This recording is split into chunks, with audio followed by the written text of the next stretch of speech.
convite do pastor Pablo, do pastor Fred, de ministrarmos aqui. Nós estamos ali na cidade de Timbó, com os cultos aos sábados, às 19h30. Estamos ali no começo do trabalho, ajudando algumas vidas. Obrigado, queridos. Gosto de estar mais perto assim do povo.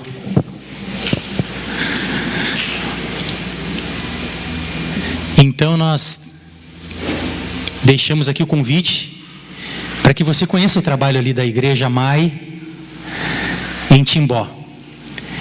Eu até comentei com o pastor Pablo quando ele foi lá. Nós precisamos de oração. Precisamos que vocês orem por nós. Cubram a nossa vida, a minha, da minha esposa e aquela cidade também. E guardem no coração que tem uma MAI lá em Timbó. O ministério de vocês está lá. E nós temos a responsabilidade de estar cuidando e estar à frente daquele trabalho. Sábado agora nós cremos que teremos uma ceia abençoada. Culto de Santa Ceia. Você é o nosso convidado. Amém? Feche teus olhos por um momento. Quero fazer uma oração. Pai, no nome de Jesus, nós nos entregamos a Ti nessa noite. Tudo que o Senhor faz, Senhor, tem um propósito. Tudo o que o Senhor faz tem um propósito. Nós estamos aqui, não é para cumprir uma agenda, não é para cumprir um compromisso social, religioso. Agora, eu sei, Senhor, que muitos aqui estão cansados, podemos até sentir um pouco de sono, mas eu te peço agora que o Espírito Santo venha falar conosco através da palavra, através das Escrituras.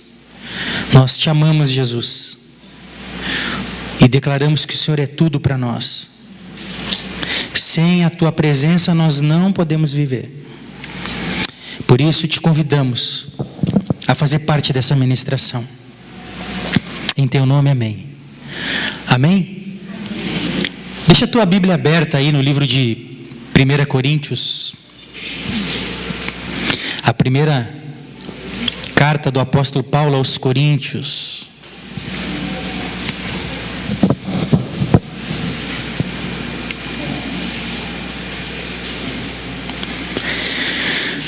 Primeira Coríntios no capítulo 13.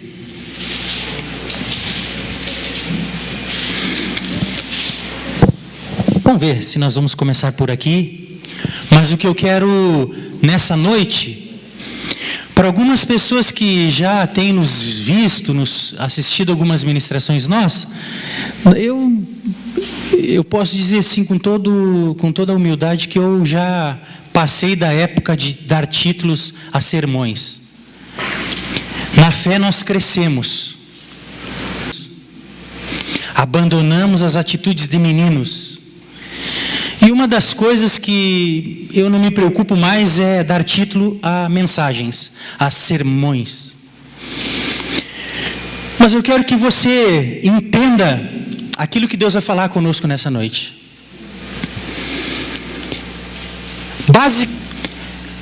Sobre uma verdade que se chama autoridade espiritual.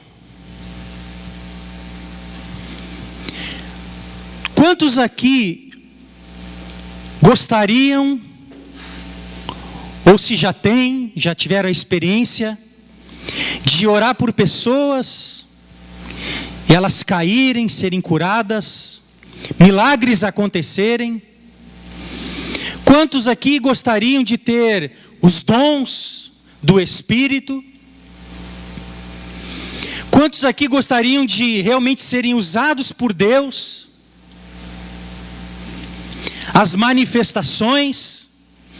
Afinal, a vida com Deus, a vida de nós, filhos de Deus, envolve a busca por algo que não vemos. Em primeiro lugar, servimos a um Deus que não vemos. Amamos um Senhor chamado Jesus que não vemos. Queridos, e paralelo a isso tudo que vemos aqui, essa estrutura chamada instituição igreja, aqui essas 4 paredes, ela não é a igreja de Cristo. Ela é uma instituição religiosa. A igreja de Cristo, sabe quem é? Você ali no lado do outro lado da rua. Mas nós precisamos de um lugar físico para congregar, para nos reunirmos. Mas veja que essas paredes aqui não têm poder. Essas paredes não têm poder para impactar a cidade de Blumenau. O que tem poder é o que está dentro de você. Queridos, eu quero falar algo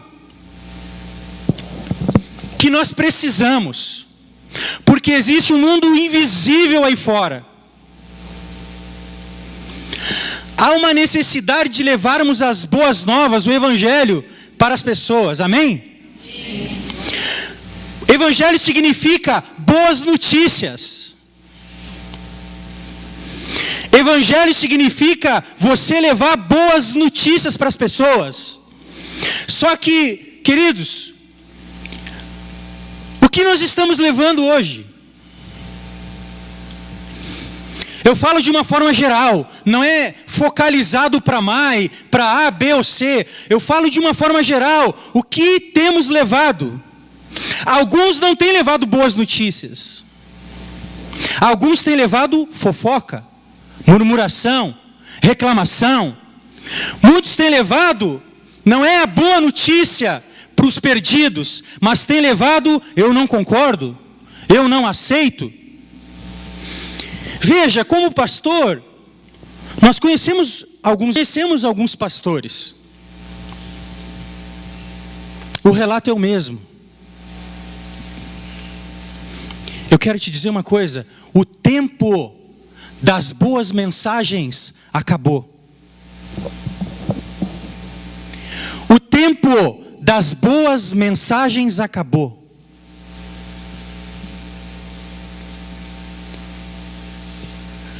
A mensagem que Deus está trazendo para eu aqui, e para você é: seja salvo. Sabe qual é a coisa mais importante, irmão?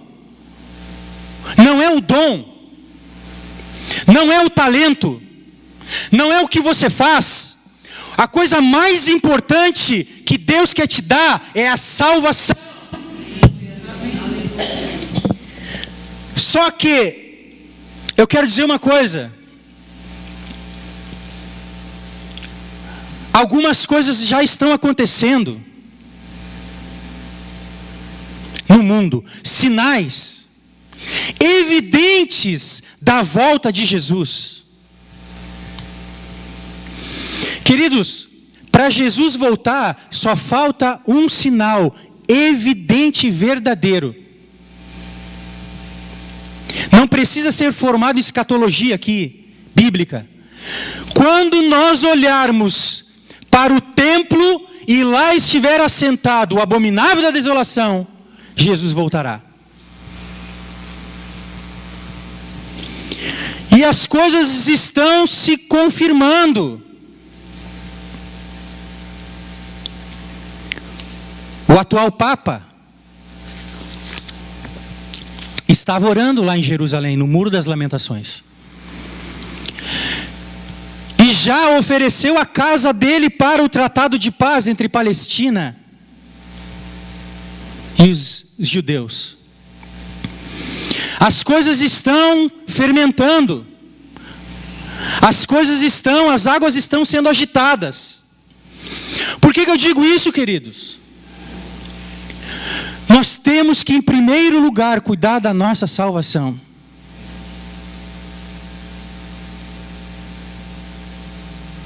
É sermos salvos. E veja, Deus é Deus justo. Ele diz na palavra dele que se o impuro pecador se arrepender dos seus atos, será salvo. E aquele que praticava boas obras, voltar atrás e praticar obras más, perde a sua salvação.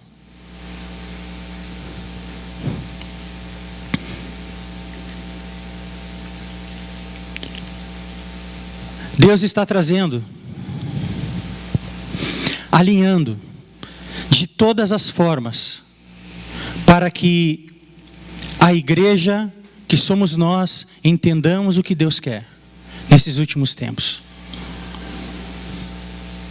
Eu quero falar de 3 coisas que são fundamentais. A autoridade espiritual, está fundamentada. E eu quero, queridos, falar da primeira. Eu vou deixar esse capítulo 13 para depois, mas eu quero que você abra sua Bíblia em Romanos, capítulo 5. Eu vou procurar ser bem objetivo. Romanos, capítulo 5.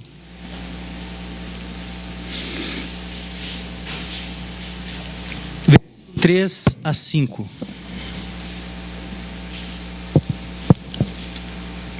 Acharam? Hein? Mas não somente isso, como também gloriamos nas tribulações, porque aprendemos que a tribulação, algumas traduções paciência e outras perseverança. Amém? A perseverança produz o quê? Experiência. Na minha Bíblia aqui está escrito: a perseverança produz um caráter aprovado. E o caráter aprovado produz confiança. E a confiança não nos decepciona, porque Deus derramou o seu amor em nossos corações por meio do Espírito Santo que Ele mesmo nos outorgou. Amém?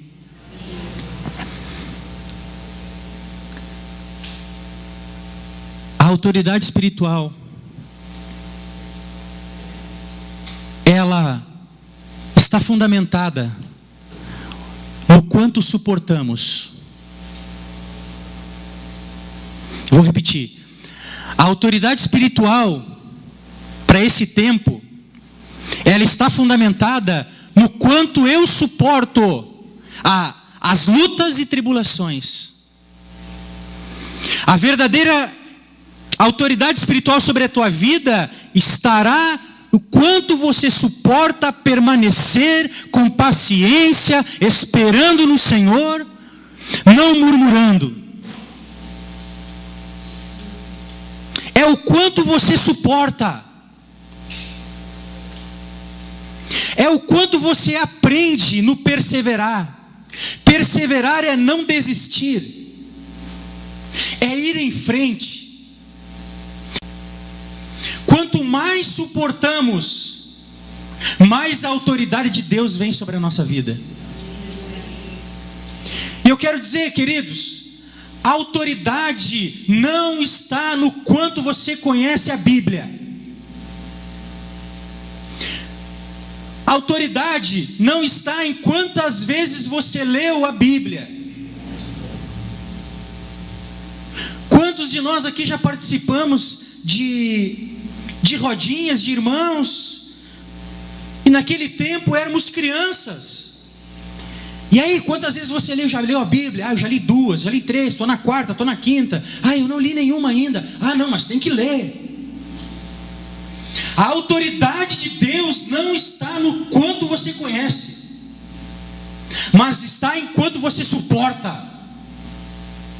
Cristo suportou todos os pecados da humanidade nele.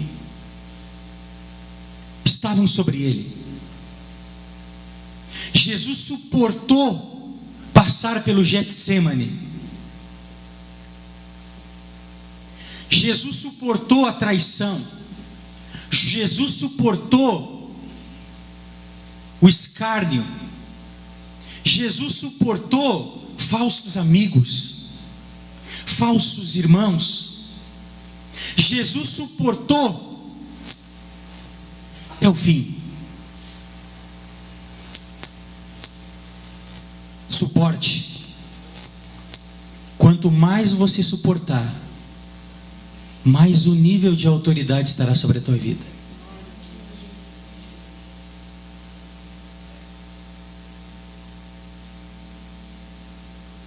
Existem coisas, amados, que fazem parte do aprendizado, fazem parte da busca por Deus.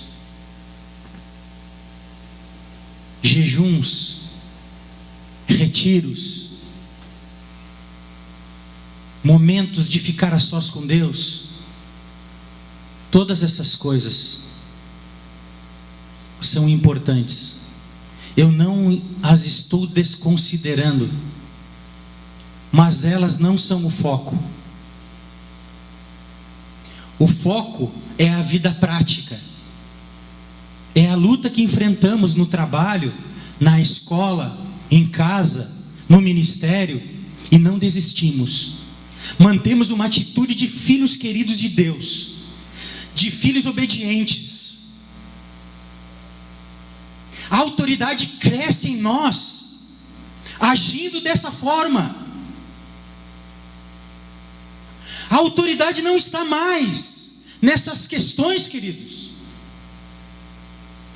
Devemos sim buscar dons, mas o problema do buscar dons é que alguns ficam nos dons e não seguem adiante. Como é importante entendermos isso hoje, queridos. Busque, ore, jejue. Se você quer ler a Bíblia 10 vezes, leia. Mas veja, a autoridade não vai estar nestas coisas. A autoridade vai ser quando o inimigo como um leão, te rodear, vai ver em você se há brechas ou não. Ah não, nesse eu não posso atacar porque ele já leu a Bíblia 10 vezes. Não, nesse eu não posso porque ele jejua 7 vezes por semana. Mas se tem rachadura, o diabo não quer, não está nem aí. Agora, quando o diabo vai como um leão e vê um homem e uma mulher de Deus, obediente, submisso às autoridades locais da igreja, submisso aos irmãos. Deus me lembrou de uma coisa aqui. Quantos aqui querem ser grande em Deus? Ninguém. Amém. Queremos ser grandes. Jesus deu a dica. Você quer ser grande? Sirva. Você quer ser usado? Sirva. Você quer ser usado, irmão? Respeite as autoridades. Silêncio.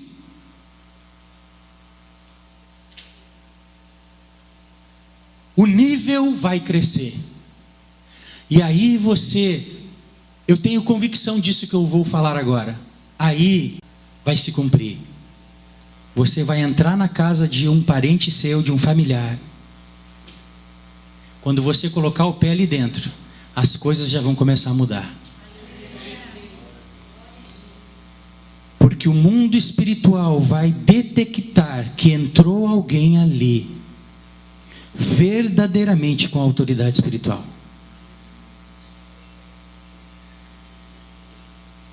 Suporte. Amém? Eu tenho que ir adiante.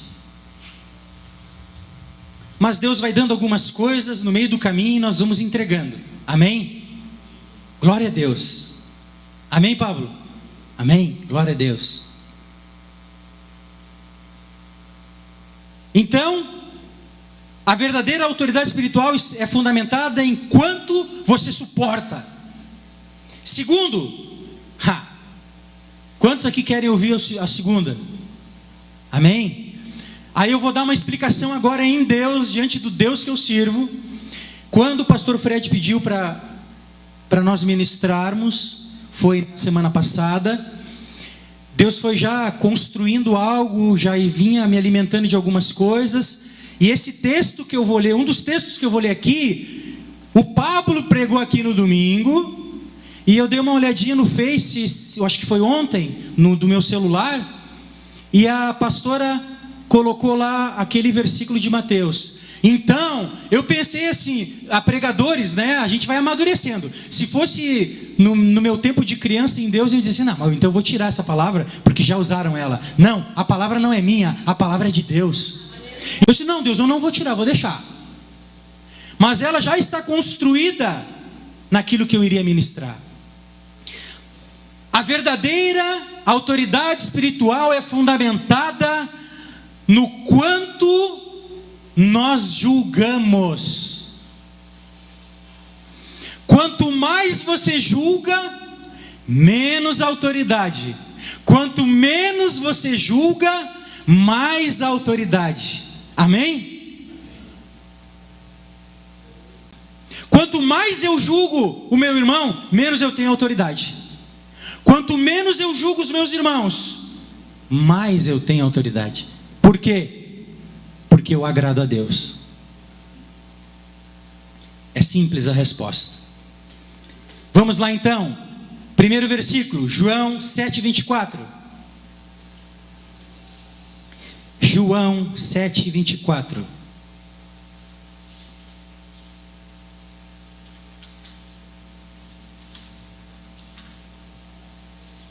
Aleluias.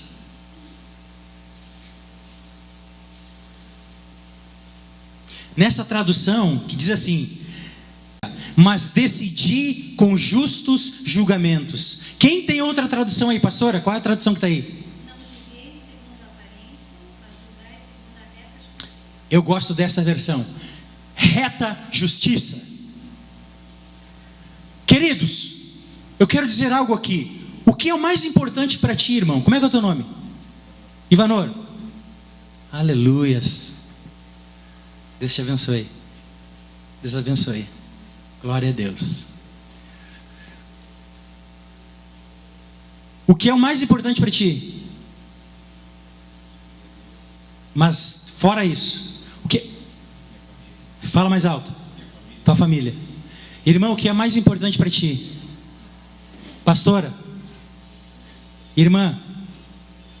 Família. Pablo. Márcio. Marco. Pastor Fred. Júnior. Aqui desse lado. O que é mais importante para vocês? Família? A tua salvação, tá? Não, mas tirando essas coisas, assim, da parte do nosso convívio. Amém? Eu entendi o que a irmã quis dizer. Para mim também é a salvação. A tua família. Amém? Então, queridos, olha só. Não julgueis de acordo com a aparência, mas decidi. A coisa mais importante para nós, queridos, é a nossa família. História. Todos nós, todo o ser humano. Ninguém tem uma folha branca de papel que não vai usar mais aí? Para minha irmã é a família dela. O Ivanor, que eu não sabia o nome dele, a coisa mais importante para ele é a família. Obrigado, irmão. Amém. Mais um, é porque Deus quer mostrar mesmo. Olha só, queridos, se a coisa mais importante para o maninho, o maninho, família, teus filhos, temos história, tem história. Eu uso um outro termo, o que o apóstolo Paulo falou lá em Gálatas. Ele fala: não me aborreçam, porque eu trago no corpo as marcas de Cristo. Todos nós aqui estávamos assim,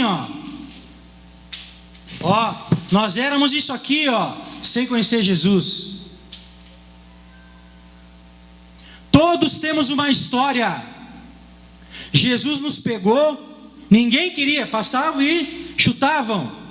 Jesus te pegou, Jesus me pegou e começou a construir uma nova história. Uma coisa aqui em Deus: respeite a família do teu irmão. Porque hoje falo de uma forma geral. Os maiores inimigos estão dentro dos nossos relacionamentos. Aí, vou citar um exemplo, vai lá, viu o filho do fulano? Mas como é que pode?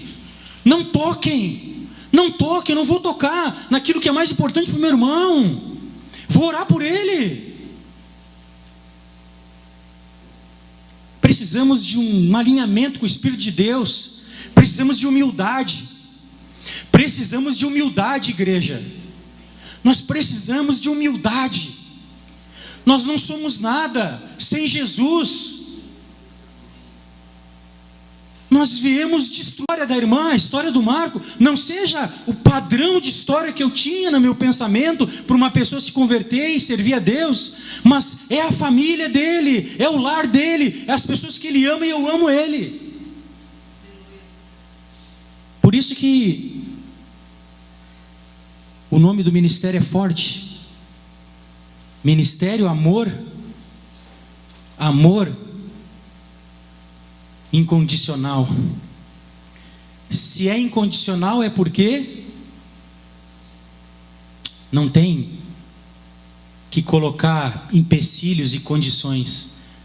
Não, Ivanor, eu te amo em Cristo, mas cara, dá um jeito no teu filho lá. O que é aquilo lá? Não, é incondicional. Eu vou orar por ti. Vou orar por ti. Deus vai lá na frente e vai alinhar a coisa. Vanor, está aqui a palavra que fala sobre educação de filhos. Vai meu garoto, vai. Mas não vou julgar. Não vou julgar. A autoridade. Vamos lá para Mateus, o texto que Deus está falando. Pela terceira vez, em menos de 7 dias, eu creio. O Pablo falou esse texto. Aí eu pensei, vou ter que desistir de trazer esse texto na quarta. Aí eu li no Face da pastora o texto lá de novo. Mateus. Queridos, se nós não praticamos essas coisas, vamos ensinar aqueles que praticam. Amém? Se o Espírito de Deus está falando, é porque a igreja como corpo está precisando. Quem sabe de algum amigo, alguém. Não estou dizendo que é aqui, mas algum amigo. É algo que Deus está nos ensinando como igreja para ensinar outros também. Amém? Então, mas é tremendo isso. Não julgueis, capítulo 7. Não julgueis. Vamos lá, vamos repetir. Não julgueis, pois com o critério com que julgardes, vocês leem a segunda parte. E com a medida que usardes para medir a outros, por que reparas tu o cisco no olho de teu irmão, mas não percebes a viga que está no teu próprio olho? E como podes dizer a teu irmão, permite viga no teu? Hipócrita, tira primeiro a trave do teu olho, e então poderás ver com clareza, para tirar o cisco do olho do teu irmão. Amém? Agora abra sua Bíblia em Mateus, capítulo 23. Esse aqui, eu tenho para mim que é um dos mais fortes. Jesus falando para os religiosos.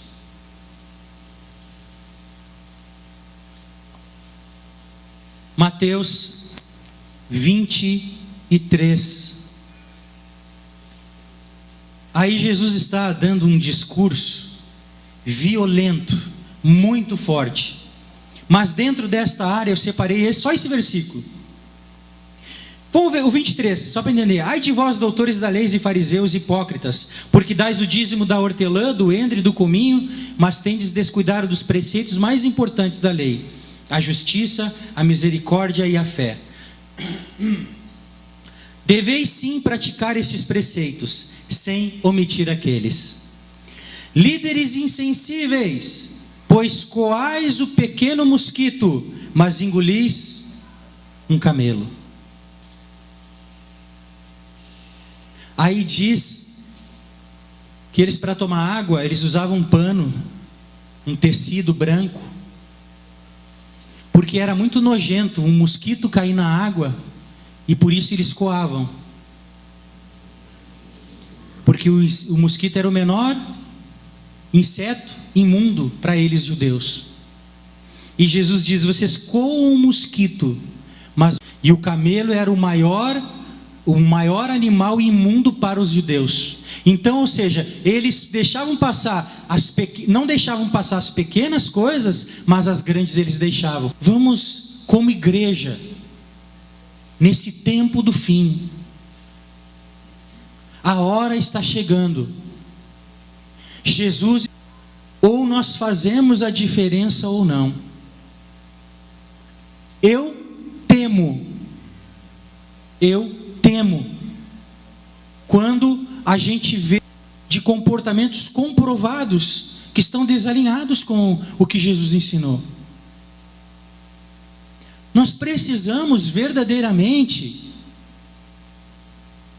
voltar ao primeiro amor. Nós precisamos voltar à essência do primeiro amor, da simplicidade do Evangelho, do sermos criança, do sermos gentis, educados, não com segundas intenções, mas sermos transparentes. Então, queridos, o nível de autoridade sobre a igreja virá quando ela entender que ela não deve mais julgar.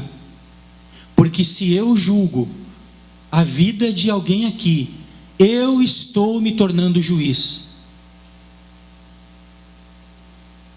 E com a mesma força, com a mesma veemência que eu julgar você, eu serei julgado. Amém? Não tem como escapar, pastor Pablo. É a palavra. Se eu for duro com o pastor, ele pisou na bola, eu vou duro agora em cima dele. Meu Deus. Aí, tudo bem. Mas quando eu for julgado, a mesma dureza vai ter sobre mim. Olha que tremendo. Que tremendo. Deus é reto, é justo. É tremendo. De Deus não se zomba. De Deus ninguém engana. Como é bom isso. Ter um Deus assim. Agora sim, abra lá em 1 Coríntios.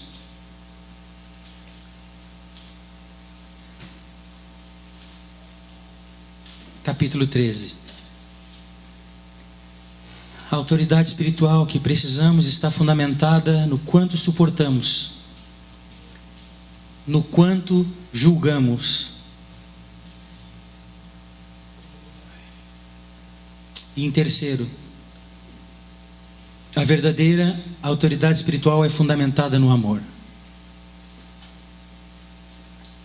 Amor. Capítulo 13 de 1 Coríntios, Paulo no 12 ele começa a falar sobre os dons.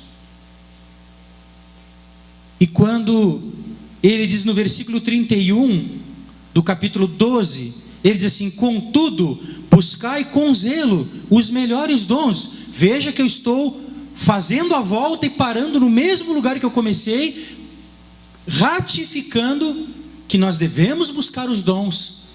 Não podemos parar neles e fazer deles o tudo. Por quê? O apóstolo Paulo fala no capítulo 13: mostrar um caminho ainda muito mais excelente. Olha só as palavras: muito mais excelente. Então, é muito mais excelente que os dons. É muito mais, é abundante. É muito mais. Sabe por quê? Eu entendo que ele vai falar aqui do amor ágape. O amor ágape significa amor sacrificial. O amor ágape é o amor que Jesus nos amou, que Deus nos amou, que entregou o seu Filho unigênito para todo aquele que nele crê não pereça, mas tenha vida eterna. Lá em João 3,16. Deus nos amou de tal maneira que ele deu o Filho, amor sacrificial. Vou entregar o meu filho para morrer no lugar deles. Você sabe que quando Barrabás foi solto, sabe quem era Barrabás? Barrabás era o Júnior, Barrabás era o Flávio, Barrabás era o Pablo, Barrabás era o Gustavo. Quando Barrabás é solto, quem é solto sou eu. E quem é que ficou para morrer crucificado no meu lugar? Yeshua Hamashia, o filho de Elohim, o único Deus verdadeiro, Jeová Shammah, Jeová Jireh, Jeová Nissi. O Senhor é a nossa bandeira, o Elohim, não há outro. Aqui fala desse amor. A Bíblia do Novo Testamento tem cerca de 100 vezes a palavra amor, cerca, um pouco mais, talvez um pouco menos. Mas veja que nesse capítulo 13, sabe quantas vezes fala amor? 9, quase 10%. Vamos arredondar. 9 vezes. Aí ele diz assim: ainda que eu fale as línguas dos seres humanos e dos anjos, se não tiver amor, serei como o sino que ressoa, ou como o prato que retine. Meu Deus, falar a língua dos humanos e dos anjos. Já pensou alguém entrando aqui na MAI, tem alguém usando nesses dons, e uma coisa celestial, língua de anjos? Mas se lá fora não tiver amor, se aqui dentro não tiver amor, de nada vai valer. De nada vai valer.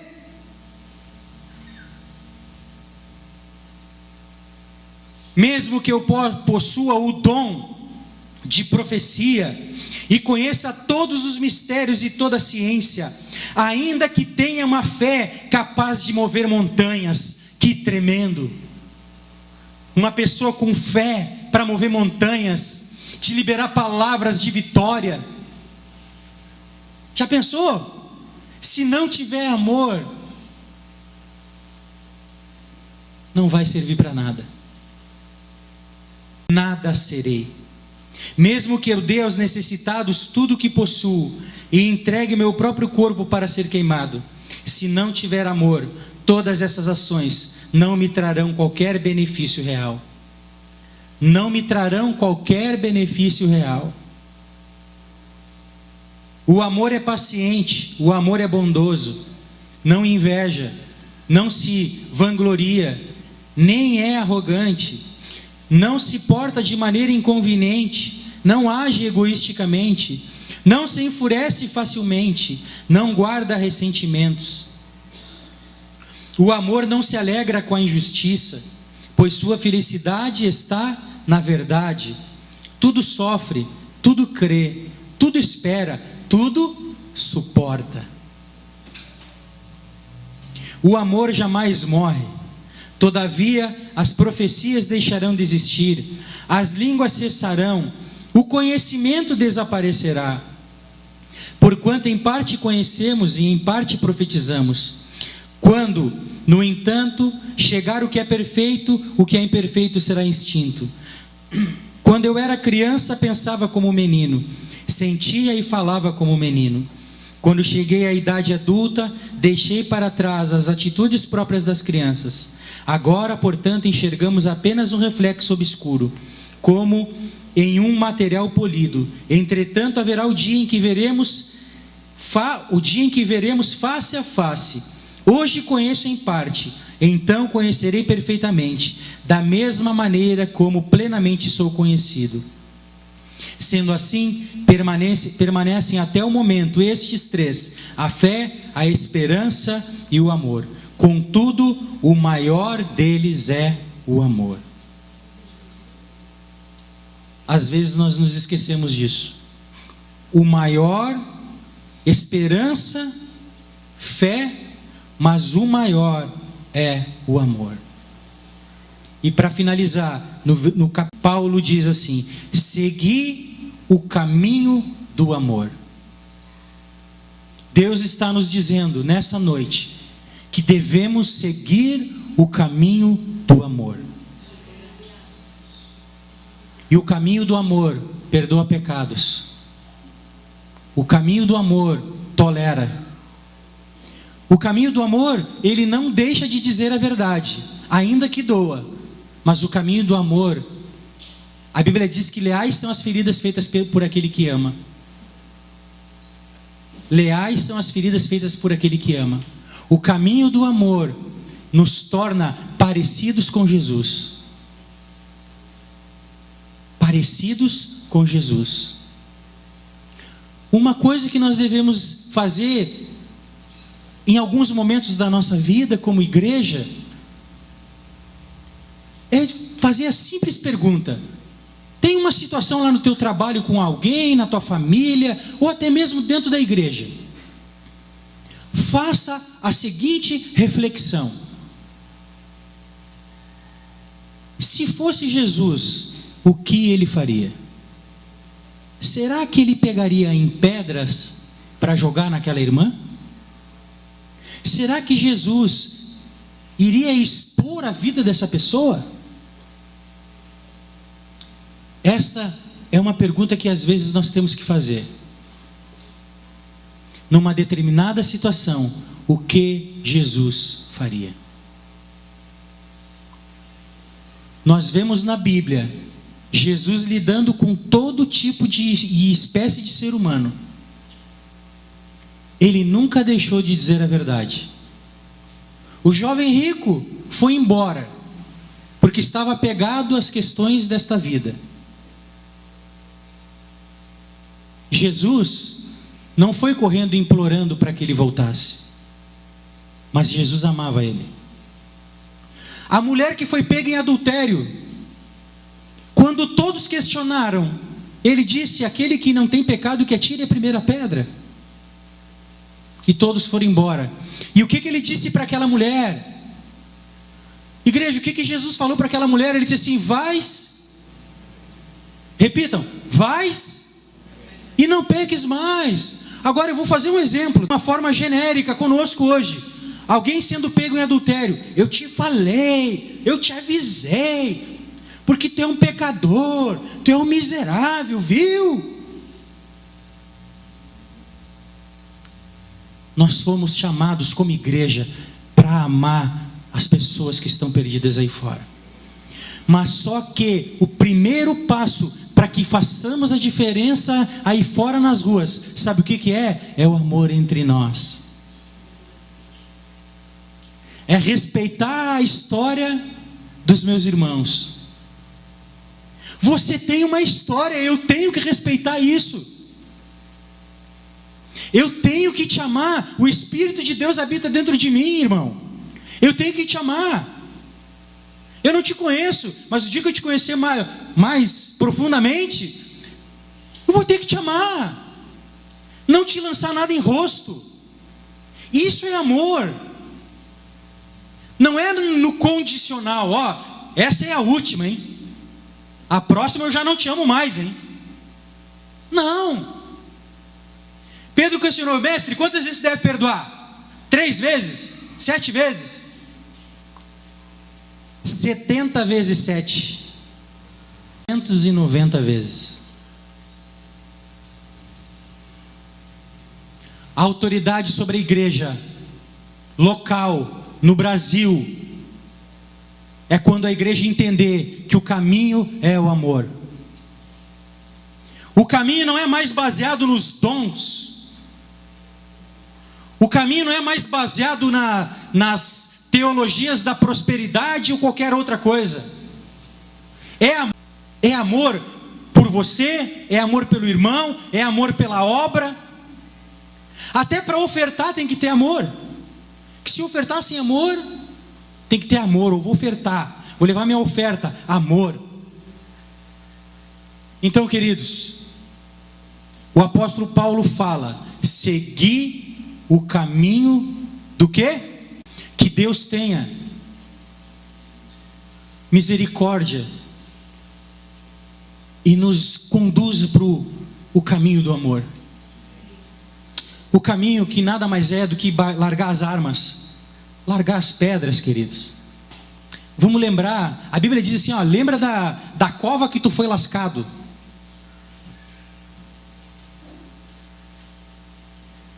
Toca alguma coisa aí, Marcião. Vamos lembrar, antes de qualquer coisa, queridos, vamos lembrar de onde a gente veio. Vamos dar uma chance. Ivanor, vamos dar uma chance. Me dá uma chance, cara. Pastora, me dá uma chance. Se eu errar, me dá uma chance. Dá uma chance. A palavra profética de Isaías sobre a pessoa de Jesus se cumpriu no Novo Testamento, que diz que ele não esmagará a cana quebrada e nem apagará a torcida que fumega. Sabe o que isso quer dizer? Que Jesus é o rei dos canas quebradas. Jesus é rei dos canas quebradas. Sabe quem é cana quebrada? Eu e você. Jesus é o nosso rei, o rei dos canas quebradas, da torcida que fumega. Diz que ele não vai apagar. Sabe o que é a torcida que fumega? É o paviozinho aquele do lampião. Sabe aquele paviozinho? Diz a Bíblia que Jesus não vai apagar a torcida que fumega quando está pequenininho. A cana quebrada, a cana perfeita era usada para fazer flauta. Quando quebrava, lascava, eles colocavam fora, descartavam. E Jesus, a palavra profética diz que o Messias não lançaria fora a cana quebrada. Ele foi lá no depósito de cana quebrada, Márcio, pegou o Márcio lá, cana quebrada, pegou o Gustavo, pegou o Júnior, cana quebrada. Somos cana quebrada. A igreja tem que entender isso. Vamos nos desarmar, vamos nos amar aqui, vamos dar um abraço por fé e obediência ao Senhor. Vamos ficar em pé. A minha oração como ministro da palavra nessa noite é que as muralhas caiam, é que as barreiras caiam nesse lugar. Esse lugar é um lugar profético. Não estou dizendo que é só aqui, mas é na igreja de Santa Catarina, no Rio Grande do Sul, que é o meu estado, é no Brasil. Vocês são inteligentes, vocês são bem informados. Vocês sabem o que um grande líder fez ultimamente? Comprou todos os canais de televisão, horários, tudo, bloqueou todo mundo agora, só está ele de dono. Vamos largar as pedras. Jesus não vai separar o primeiro lugar lá para quem tiver a maior igreja do mundo, mas eu quero dizer que eu creio que deve existir mansões para aqueles que amam. Se você não dá um abraço em alguém há muito tempo, esta é a noite para você abraçar alguém. Essa é a noite para você quebrar o gelo. Ou mesmo em oração, se essa pessoa não está aqui, dizer: Senhor, eu quero dar um abraço naquele meu irmão, quero voltar ao primeiro amor. Quando ele vier aqui no domingo, eu vou ser o primeiro a abraçar ele, porque eu amava ele, deixei de acertar. Amor. O amor vence tudo. A Bíblia diz que o amor não morre. O amor não morre, igreja. Nós estamos aqui por amor. Nós vemos precisado por amor à obra do Senhor. Por amor à obra. Não somos melhores do que ninguém. Temos nossos defeitos. Temos história. Temos marcas. E isso precisa ser respeitado. Quantos de vocês aqui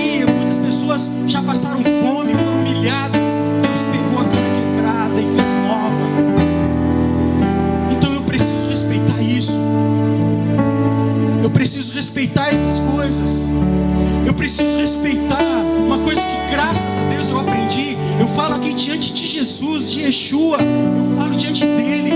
Todos os meus líderes eu respeitei, todos. O meu pai, que é o apóstolo Sidney no Rio Grande do Sul, na cidade de Guaíba, que me discipulou e me ensinou os primeiros caminhos da fé. Desde o dia que eu fui embora, sempre o respeitei. Deus me pede para compartilhar algo aqui rapidamente, 2 minutos. Uma vez ele reuniu, era da equipe dele, tinha um trabalho que era sobre visão celular, tinha os 12, aquela coisa toda. Eu era um dos 12. E uma vez ele nos reuniu numa reunião e disse assim: podem falar o que vocês quiserem a meu respeito, o que vocês acham de errado em mim. Sabe quem foi o único que não falou nada? Fui eu. Chegou na minha vez, eu disse: eu não vou falar. Depois ele chegou, me levou para casa e disse assim: por que tu não falaste? Eu disse: não posso. Não posso falar. Não vou falar. Está aqui dentro do meu coração, mas eu não vou falar.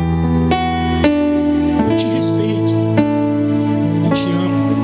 Eu falei lá em Timbó esses dias na pregação. Hoje em dia ninguém respeita mais pastor. Falando de uma forma genérica. Só porque muitos roubaram, muitos adulteraram, muitos trambiquearam. Mas nós temos uma vida reta diante de Deus. Temos uma vida reta no trono do Senhor. Pastor Fred hoje é o meu líder. Eu respeito ele. Respeito ele. Eu vou respeitar até o dia que eu permanecer na Maia. Vocês vão ver isso.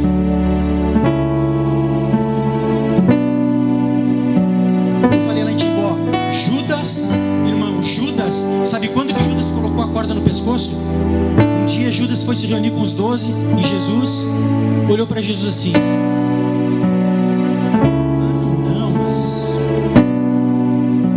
esse rabi aí é homem. É homem que nem eu. Faz as necessidades. Cansa, soa. Ele é homem que nem eu. Pastor Fred, nesse exato momento que Judas olhou para Jesus e disse: ele é homem que... É óbvio que o pastor Pablo é homem que nem eu. Mas há uma unção ali. Autoridade. Pastor Fred é homem que nem eu, mas há um nível de autoridade sobre ele. Você é meu irmão. Você não é pastor, mas eu também não posso te olhar com os olhos carnais. Partir a eternidade contigo no céu. Não sei se vai ter chimarrão lá, mas tomara que tenha. Tomar um chimarrão com meu irmão Marcão.